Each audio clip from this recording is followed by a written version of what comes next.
লেখাপড়া ছাড়া ইসলামী আন্দোলন? আমি বলি লেখাপড়া ছাড়া কি ইসলামী আন্দোলন? কি জান্নাত, কি আল্লাহরে পাওয়া, কি ইবাদত করা? ওই যে শেখ সাদির কোথায় মনে জাগে, হবে এলমে না তোমার খোদার আসে না। এলম ছাড়া আল্লাহরে তালাশ করো।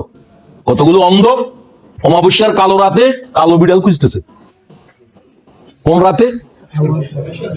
তারা কি খুঁজতেছে? সাদা বিড়াল হলেও তো হইতো। কিয়ামত পর্যন্ত কি কালো বিড়ালের সন্ধান পাবে? কবে এলমে না তোমার খোদার আসে না। এলম ছাড়া আল্লাহরে তালাশ করো, ও জাহেল। কিয়ামত পর্যন্ত আল্লাহরে পাবি? এলেম তো সব জায়গায় লাগবে। হযরত আলী বলেন, ও আল্লাহ, তাদেরকে মাল দিয়েছো, দুনিয়া দিয়েছো, আমি খুব খুশি। আমার কিচ্ছু দাও নাই, আমার এলেম দিয়েছো। সুবহানাল্লাহ। এলেম জান্নাতের পথে চেরাগের ন্যায়। কবর থেকে শুরু হলো মান রাব্বুকা, এলেম শুরু হয়েছে। জবাব দাও। এ তো রব চেনে না। হা হা লা আদ্রি, এলেম নেই। আলেমরা কি বলবে, জ্ঞানীরা কি বলবে? রব্বি আল্লাহ। ঠিক কিনা বলো? আর বাকিটা তো পরে। প্রথম সওয়াল তো শেষ। হবে এলমে না তোমার খোদার আসে না। এলেম ছাড়া আল্লাহ তালাশ করো। এলেম ছাড়া আল্লাহর দিন ইসলামী আন্দোলন করো, কি করো না করো। কি বুঝাবো ভাইদেরকে? আল্লাহ তাআলা আমাদেরকে এলেম বকশিশ করো। এলেম আল্লাহ তাআলার নূর, এটা আল্লাহ না চাইলে কেউ পায় না। আল্লাহ যদি কোনো বন্দারে ভালোবাসে কি সম্পদশালী করে দে না, তারে এলেম বকশিশ করে? তো আল্লাহ আমাদেরকে এলেম বকশিশ করো। এলেম হচ্ছে কোরআন শরীফের নাম, লক্ষ হাদিসের নাম এলেম নয়। খুব খেয়াল করো, এলেম হচ্ছে কোরআন।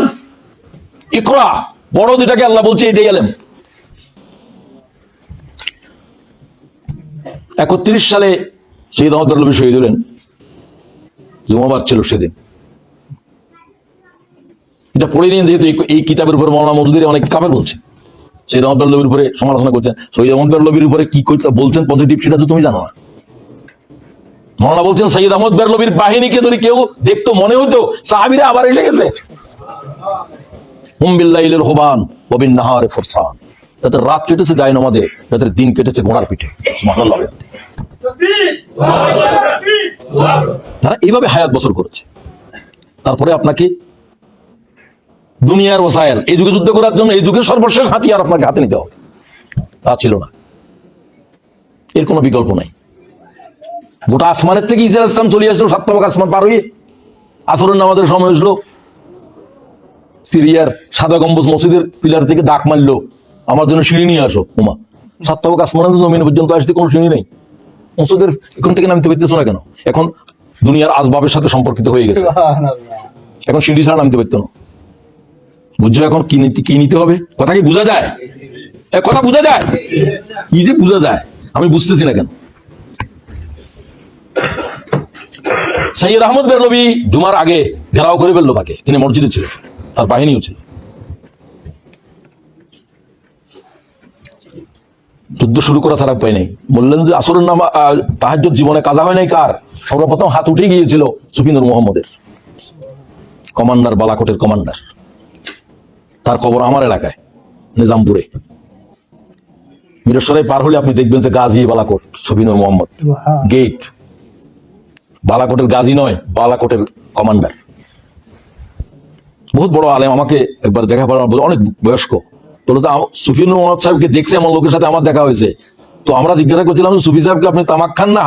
হাত কেন পোড়া পোড়া, তামাক খাওয়া লোকের মতো, সিগারেট খাওয়া লোকের মতো। তিনি হাসি বললেন যে আমাদের উপর যখন ইংরেজদের গোলা আসছিল, শিখদের গোলা আসতেছিল, আমরা আল্লাহু আকবার বলে আগুনের গোলা ধরে ফিরে তাদের উপরে নিক্ষেপ করেছি। আমাদের তো ছিল না। তিনি বালাকোটের কমান্ডার সুফিনুর মোহাম্মদ। তাকে সর্বপ্রথম যুদ্ধ শুরু স্টার্ট করার নির্দেশ দিয়েছিলেন সৈয়দ আহমদ বেরলভী। পরাজিত শুধু হয় নাই, একজনেও প্রায় জীবিত ছিল না। আলেমদের ঘেরাওয়ার ভিতরে তিনি তার কোনো লাশ পাওয়া যায় নাই সৈয়দ আহমদ বেরলভীর। 1831 সালের 6 মে 350 মতো আলেম, তার আলেমের মধ্যে ছিলেন উনি, একজনের মাথা নাই, একজনেরও মাথা ছিল না। এই জন্য কোনটা সৈয়দ আহমদ বেরলভী কেউ চিনেও নাই। এরপরে ইংরেজরা এত অত্যাচার করছে আলেমদের উপরে, হান্টার লেগেছে। বালাকোটের পরাজয়ের পর ভারতের এমন কোন বট বৃক্ষ ছিল না যে গাছের সাথে 25 থেকে 30 জন আলেমের লাশ ঝুলন্ত ছিল না। উইলিয়াম হান্টার, ব্রিটিশ লেখক, এই জাতের কোরবানি ওলামারা বরপা করেছে এই জমিনের উপরে। 100 বছর সিলেবাসের ভিতরে কোনো জেহাদ টেহাদ এগুলো রাখতে পারবে না। তারা কলকাতা আলিয়া মাদ্রাসা তারাই বানাইছে।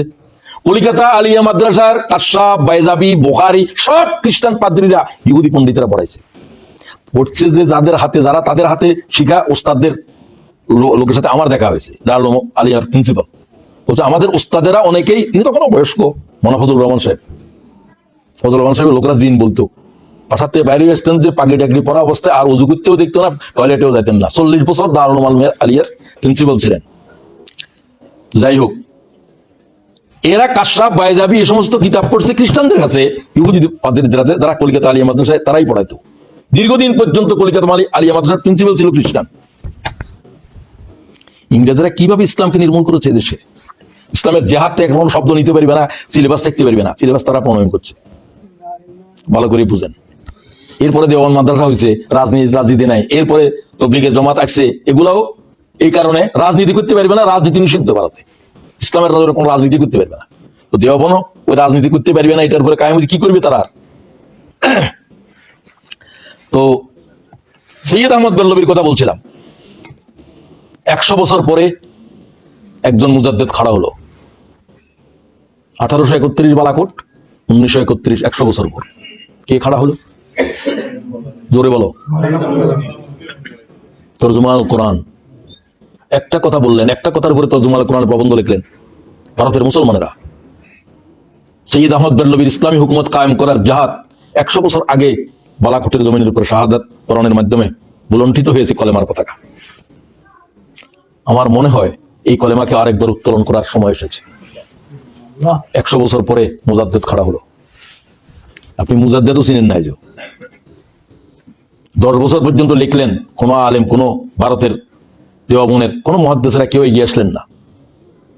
31 লগে 10 যোগ করেন 41। মৌলানা বললেন যে আমি আশা করেছিলাম ভারতের বিচক্ষণ বড় আলেমেরাই আল্লাহর দ্বীনের ঝান্ডা উত্তোলন করবে, কেউ যেহেতু আসলো না, আমার শত দুর্বলতা সহ তোমার ইসলামী কায়েমের ইতিহাস বললেন।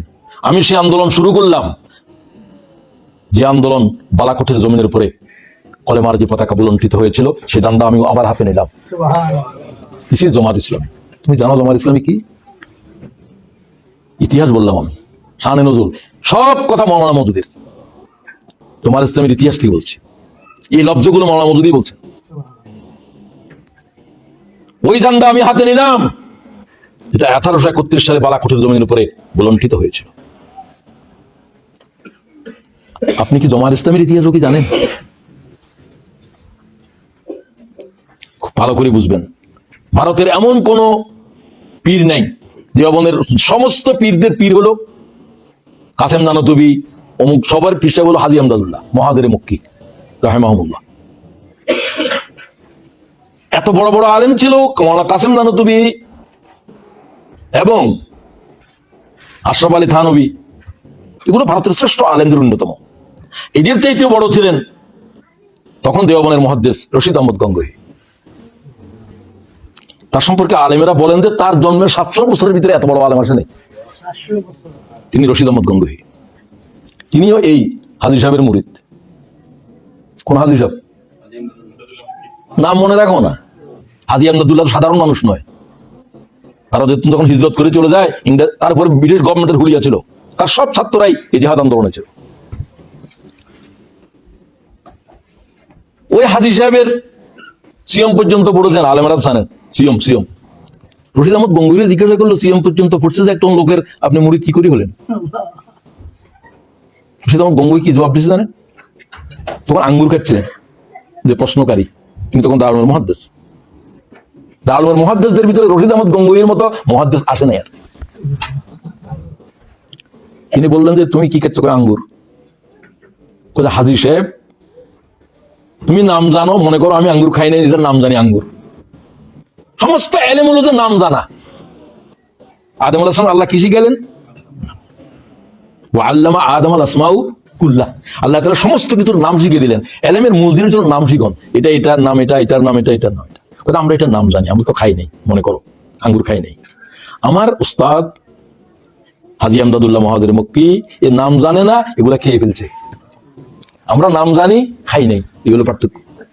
আপনারা বুঝছেন কিছু? না বুঝলে বাড়ির যে বুঝিয়েন, একটু বুঝেবার সময় নেই আমার তো, একটু বুঝাতে গেলে তো সূর্য ডুবে যাবে। এটা কেন বললাম? সে হাজী সাহেবের মুরিদ হলো নূর মোহাম্মদ গাঞ্জানবী, যে সৈয়দ আহমদ নবীর বালাকোটের মুজাহিদ। ওই বালাকোট থেকে আসছে সব, এই লাইনের ফুরফুরা টুরফুরা যত আছে, সমস্ত ফুরফুরার যত আছে সব নূর বালাকোটের কমান্ডার, কি নাম বলছি, সুফি নূর মোহাম্মদ, তার হাতে। কলকাতার মানিকতলায় যত পীর আছে, ভারত উপমহাদেশে যত পীর আছে, সব ওখান থেকে, সৈয়দ আহমদ বেরলভীর হাত থেকে। আর সৈয়দ আহমদ বেরলভী আল্লাহর দিনের জন্য শাহাদাত বরণ করলেন 300 আলেম। এইভাবে তুমি আজ পর্যন্ত আল্লাহর দিন কায়েম বুঝো না? তুমি কিসের তলকিন করো, কিসের জিকিরের তলকিন করো? এগুলো তরকিবে মুহাম্মদিয়ার ভিতরে আছে, অন্যগুলো বাদ দাও। কোন প্রশ্ন করলে সৈয়দ আহমদ বেরলভীকে কাল আল্লাহ বলতেন ডান দিকে ফিরে, কোরআনের আয়াত, কাল রাসূলুল্লাহ বলতেন বাম দিকে ফিরে। তার উস্তাদ আব্দুল আজিজ বলছে তোমার আর কোন কিতাবের এলেমের দরকার নাই, তোমার আল্লাহ এলমে লদুন্নি এইভাবে দিছে। সৈয়দ আহমদ বেরলভী কি ত্যাগ দিয়েছেন, জীবন কিভাবে কোরবান করেছে, কত শত আলেম একসাথে জীবন দিয়েছে। আল্লাহ তাআলা সেই কোরবানিকে আরেকবার জীবিত করো, সেটাই জীবিত করার জন্য জামাত ইসলামের জন্ম হয়েছে। আল্লাহু আকবার। কথা বলছেন আপনি? একেবারে দালিলিক কথা বলছি আমি। মাওলানা মওদুদী সাহেব কোট বলতেছি আমি, মাওলানা মওদুদীর বিরোধী ছিলাম। মাওলানা মওদুদীর শত শত কোট আমার মুখস্থ।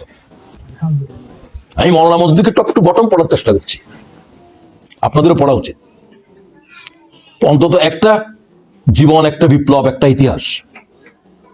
আব্বাস আলী খান সাহেবের লেখা কে কে পড়েছে? প্রশ্ন বেশি করতে থাকছে না। নিরাশার অন্ধকারের ভিতরে শুধুমাত্র অন্ধকার ঘনীভূত হচ্ছে, অন্ধকার ঘনীভূত হচ্ছে। ইসলামী আন্দোলন করেন, মাওলানা মওদুদীর জীবনটাও পড়েন নাই। একটা জীবন, একটা ইতিহাস, বইয়ের নামে এটা। কি পড়বেন না পড়বেন না সে টিসি করেন আপনি, টিসি দরকার নাই, পড়িয়েন। ওটার ভিতরে 17 টিসি আছে, ও বইয়ের ভিতরে আছে।